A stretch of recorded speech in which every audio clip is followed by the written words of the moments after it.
Welcome to the world premiere of Reed and Reed's Slater Hall Sports Hour. I'm Reed. I'm Robert Reed, hence the second part of the Reed and Reed name. On this late July afternoon, the MLB is dominating the headlines, which is also why it's dominating our show. And the first topic of our show, the world premiere of Reed and Reed, as my colleague just mentioned, is the MLB All-Star Game, which just took place in Washington, D.C., the nation's capital. The AL, for the sixth straight year, defeated the NL 8-6 in 10 innings. It's interesting, coming into this game, the series was tied and the same amount of runs had been scored by each team. I'd say so, and I think coming into this year, with the AL having seemingly a supremely talented team compared to the NL, the All-Star Game is always a treat because even if one team is better, it just seems like the game is always even. According to the OPS of the AL lineup, this is one of the greatest lineups we've ever seen, going back to Murderers Row and some of the Ruth teams of the AL many years ago. Alex Bregman won MVP after going back-to-back in the 10th inning with his teammate George Springer. Heck of a weekend for Alex Bregman he didn't last long in the home run derby, but for the expectations for him, he's surely surpassed with his performance. It's probably good he didn't last very long because the home run derby tends to ruin swings after it. Speaking of bombs, there was an all-star record, 10 home runs hit in the game. It accounted for 13 of the 14 runs scored, and there are also 25 combined strikeouts. So even the all-star game is adapting to the three true outcome and the Major League Baseball is headed to in today's game. And I'm surprised the NL stayed in the game that long. When it was pitching, the lineup, or everything, it just seemed like the AL was better. But even with nothing riding on the game, it still seems like it's always even. As the resident Cubs fan on this podcast, I have to mention Wilson Contreras, in his first game as a pro, hit a home run on his first pitch scene. That also was the case for his first pitch scene in the All-Star Game as a starter for the catcher, for the NL this year. I mean, legend in the making, folks. As a Cardinals fan, I must say, there's no reason he should have been starting. There were many catchers that were more worthy of starting. I'm sorry that Cardinals fans don't vote for their players. It's truly a travesty. It's hard to be good all this time because you kind of get bored with winning. As a Cubs fan, I would never get bored with winning, but that has to be seen. We're on the fourth year of this thing. Before we move on to the next topic, how do you feel about the whole selfies and phones during the All-Star Game? I think the All-Star Game, with nothing writing on it anymore, I don't have any problem with it. With baseball trying to be fun.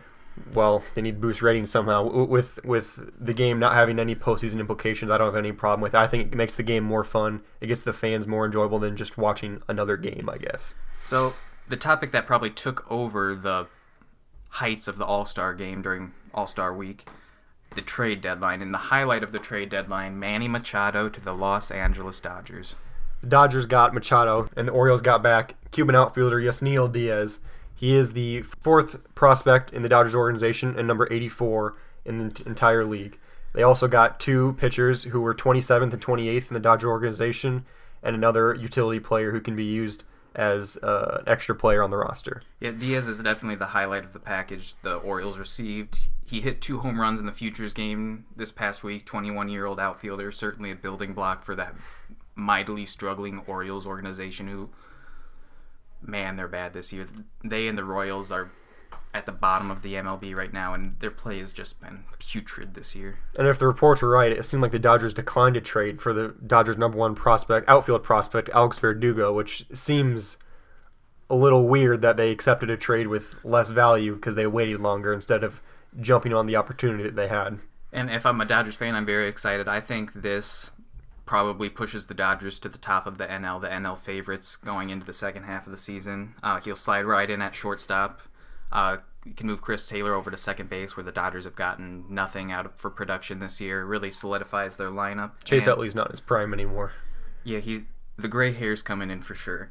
And if I'm the Dodgers, Manny Machado, we've talked before off air about this. He seems like a big market type of personality. You got to like your chances of re-signing Machado after this year when he becomes an unrestricted free agent. And I think even though they have Machado and he's pretty set on playing shortstop, if he wants to stay in LA, I think he'll have to move back to third base. Yeah, with Seager coming back. Because there's no way they're going to move Seager. I think, if anything, Justin Turner then moves to second because he has played both in his career.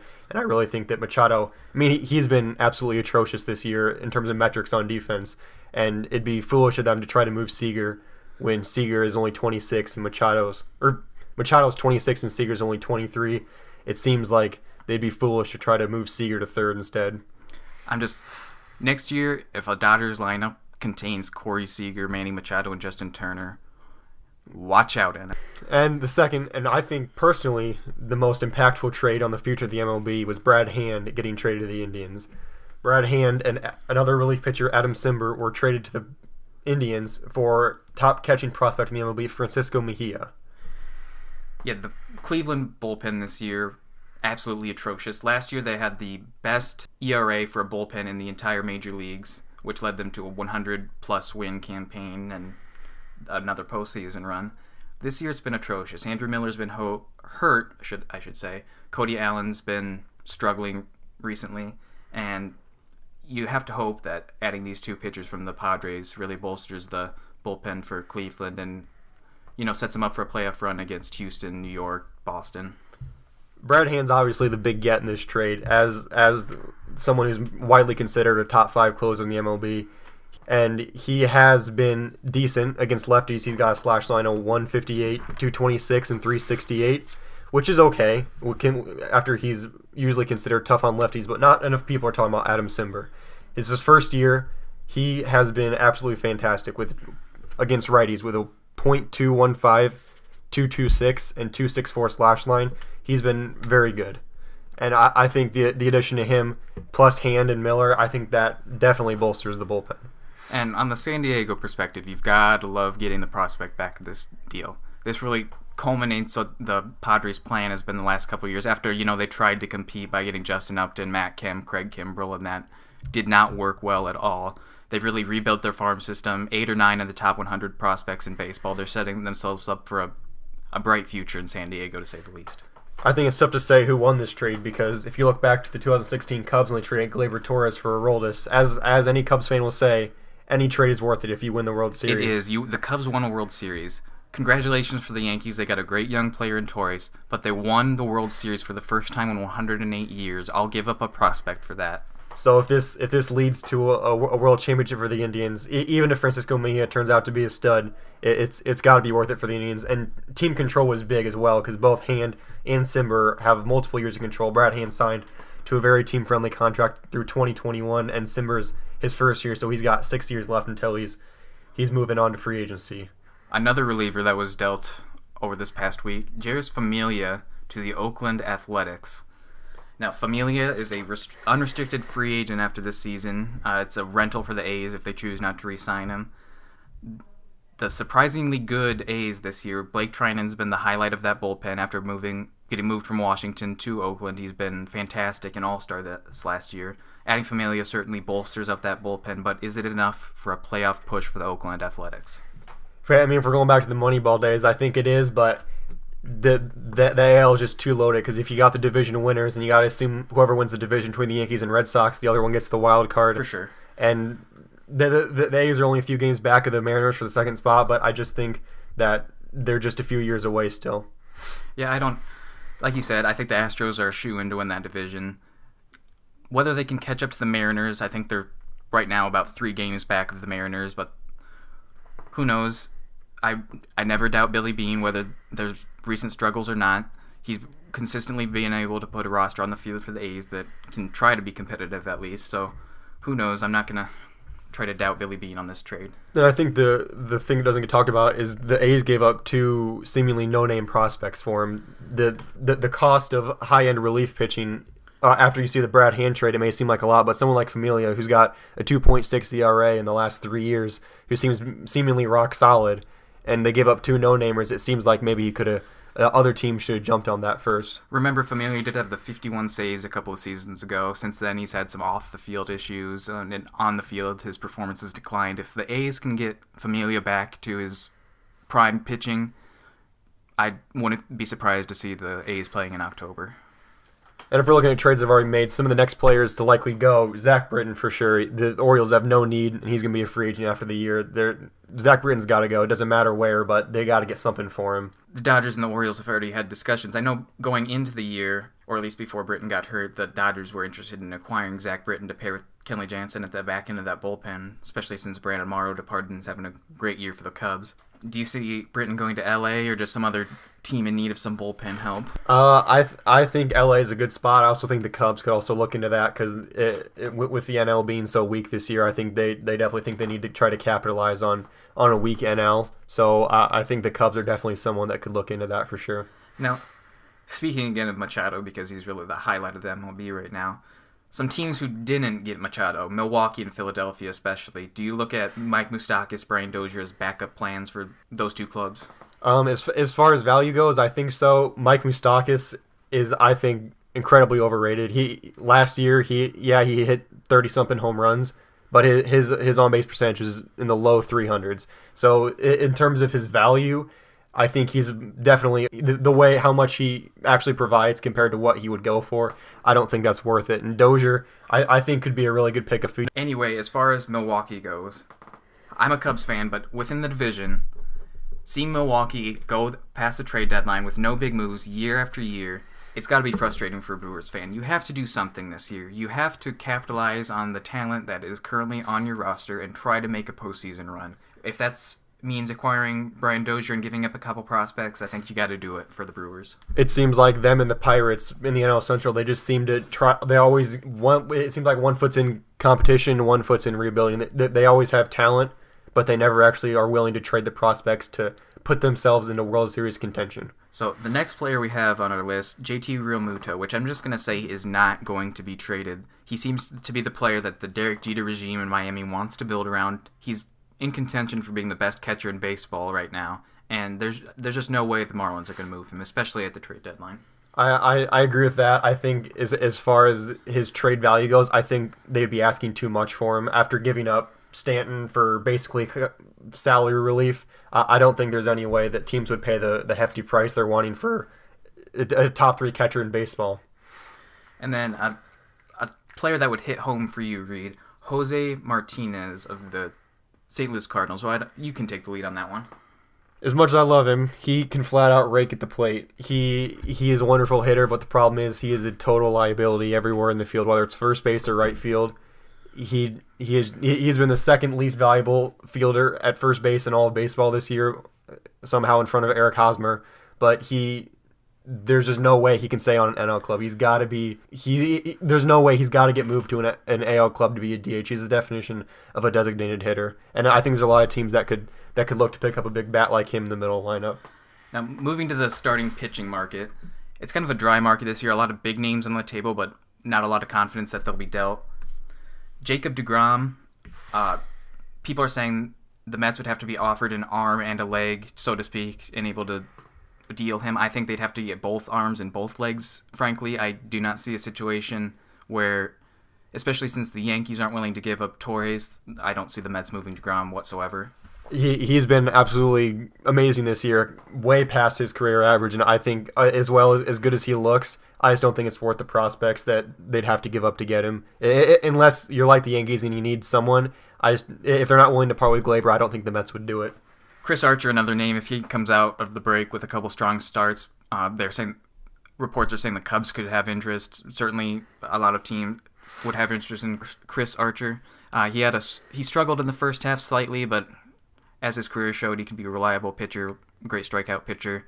It'll be interesting to see if the Rays, who have been fairly average this year, I think they're floating around 500 at the moment, would be willing to move him. I do think Chris Archer's another player that his value is better than him. I mean, he had what seemed to be a breakout year a few years back, but he's never had a year where he is an ace. And I think a lot of teams look at his age and they think that he's more valuable than he actually is. So he would be an upgrade for somebody like the Cubs, but I don't think he'd be worth as much as the prospects they'd have to give up to get him. And this is probably underlooked by a lot of people who look at the sabermetrics and the stats, but he seemed like a great guy, a great addition to a clubhouse who definitely would mix into a formula for a team looking to make an October run. Always smiling, always just like Francisco Lindor.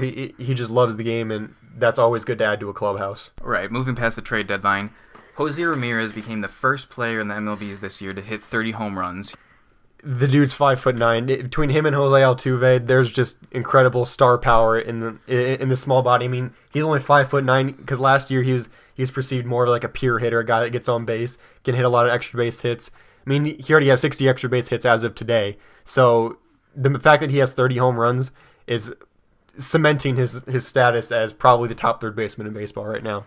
And looking at some of the other stats, there's an outside chance that Jose Ramirez, Francisco Lindor, and Edwin Encarnacion all hit 40 or more home runs this year. That would be the first time a team has ever had 3 40-plus home run hitters. Whether it will be done, whether Lindor keeps up on his power pace, which is still to be seen, but it's surely a storyline that will be interesting the rest of the season.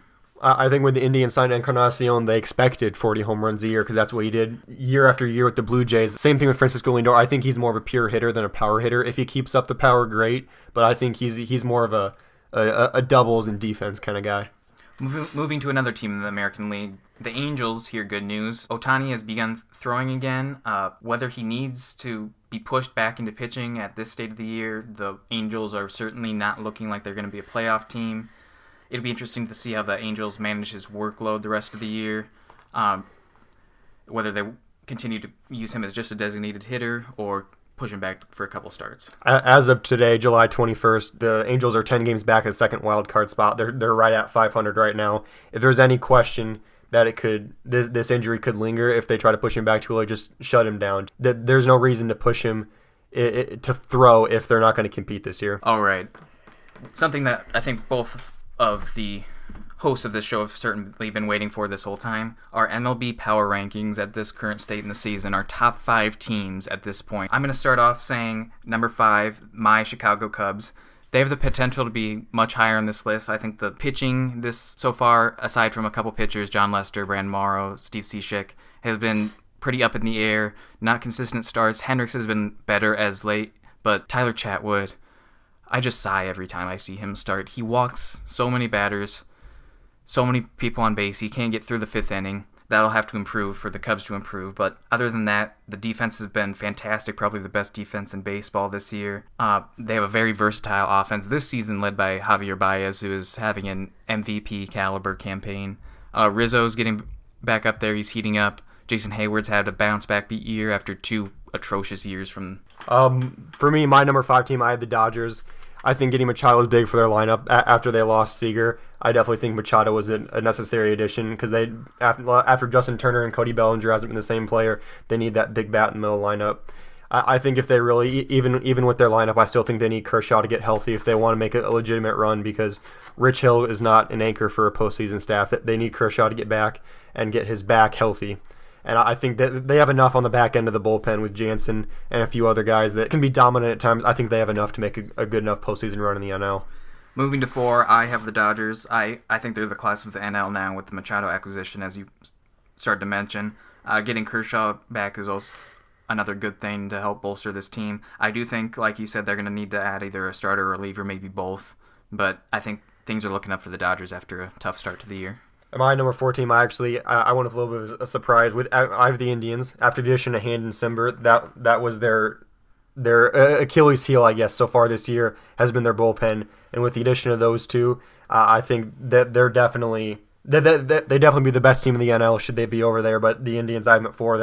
They have Ramirez, Encarnacion, Lindor. They got plenty of guys in the lineup. They have Kluber anchoring the staff.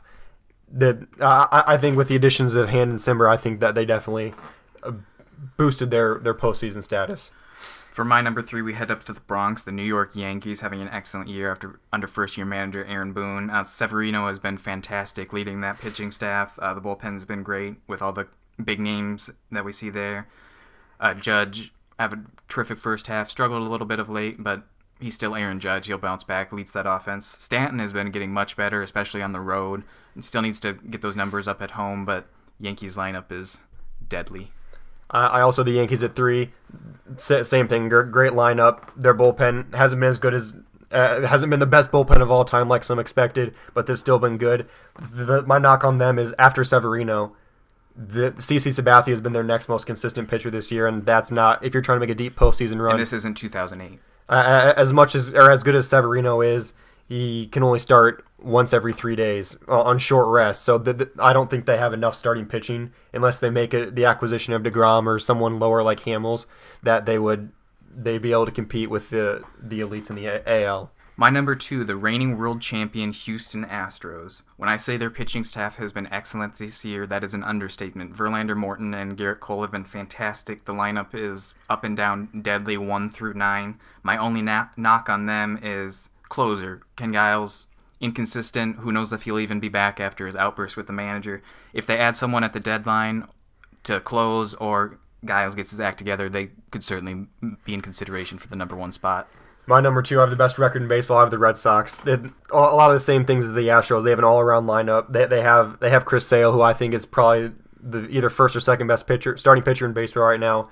Although Price hasn't been great this year, he has the postseason experience, and Eduardo Rodriguez has shown the flashes of being good enough to pitch this postseason. I guess the bullpen with Kimbrel has been good, but I think that they're just not quite up to the top team. Well, I disagree with you there because the Red Sox are my top team. Like you mentioned, I'd say Chris Sale right now is the AL Cy Young favorite.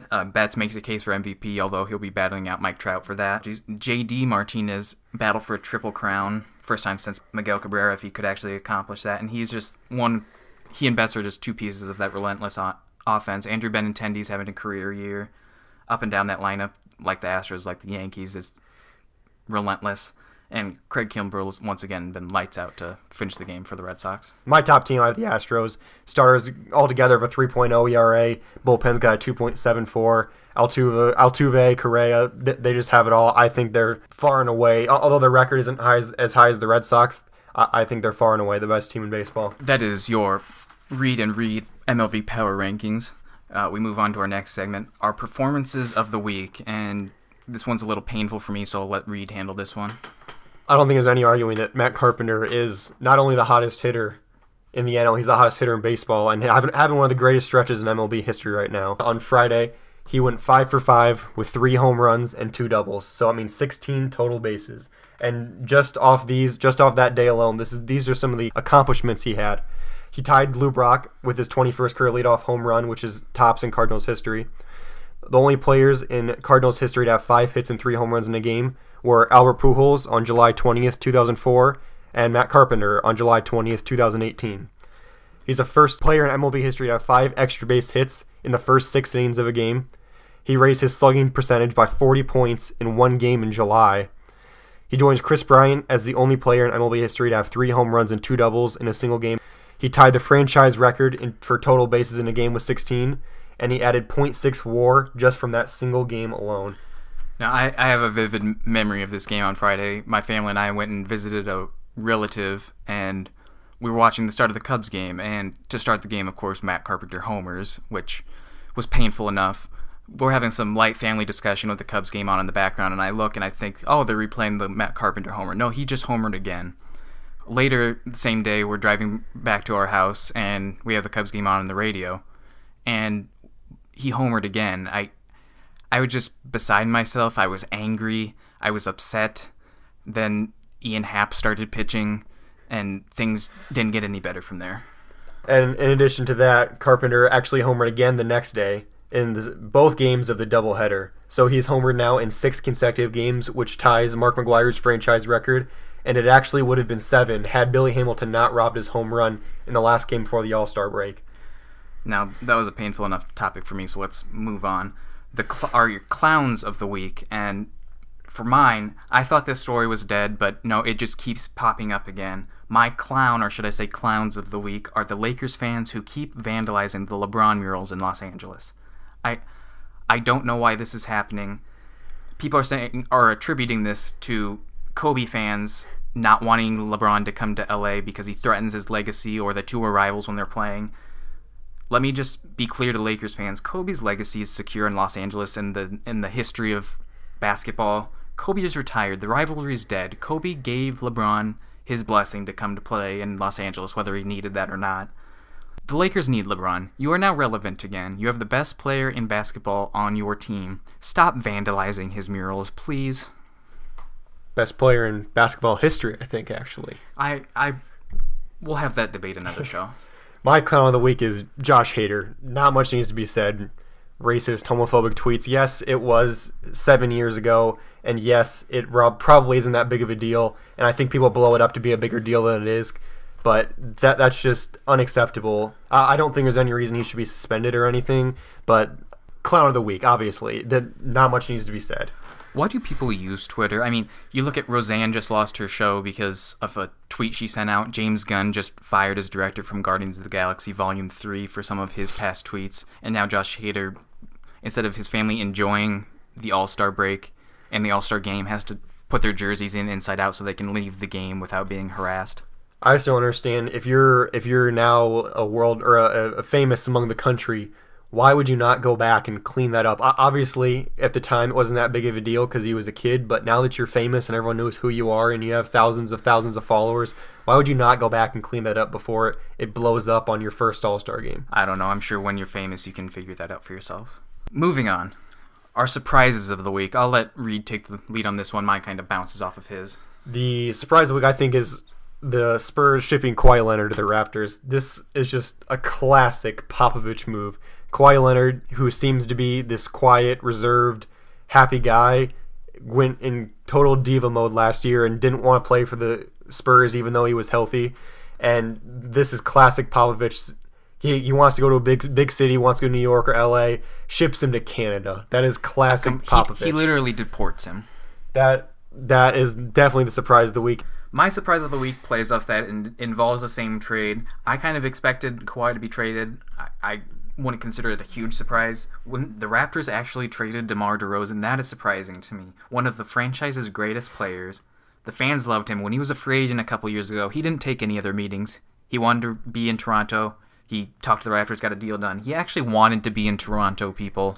That takes which I hear is a lovely city, but it's Canada. Takes a lot of dedication to want to be in Canada where it's cold.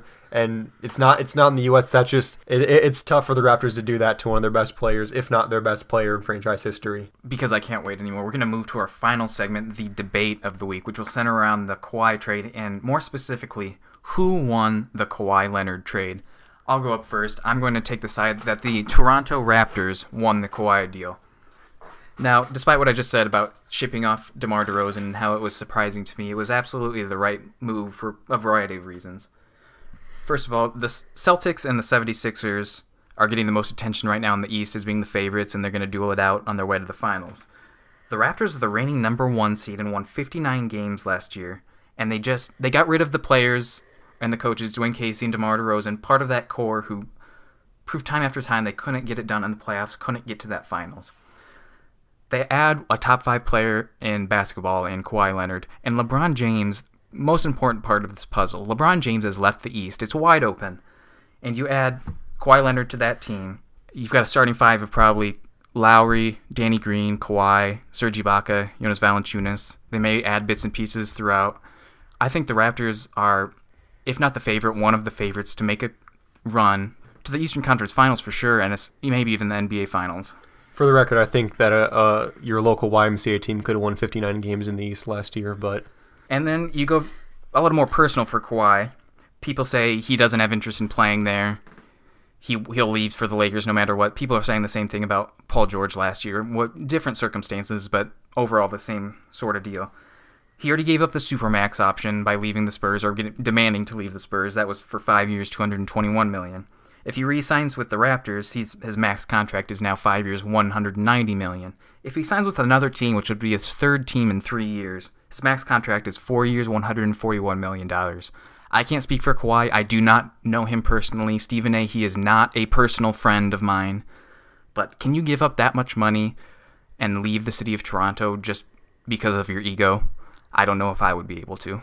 Well, I think that money is important, but the Raptors aren't going to win a championship. They're not as good as the Rockets. They're not as good as the Warriors. Even with Kawhi, I don't think they're even as good as the healthy Celtics. I'm just saying, if I'm a Raptors fan, which I'm not, I'm Chicago all the way, people, I'm more excited for this season now than anything else the Raptors could have done. I'm ready to go all in this year with a LeBron-less East. The Celtics are building up, but I'm still going to go for this 1 year with Kawhi Leonard, try to win the Eastern Conference title, try to get to a championship. If you can win that championship, great. But I'm going to go all in this year, and if I need to rebuild, I'll rebuild if Kawhi leaves. And at something people are overlooking, the Raptors have Drake on their side. Can Drake persuade Kawhi to stay? To be determined.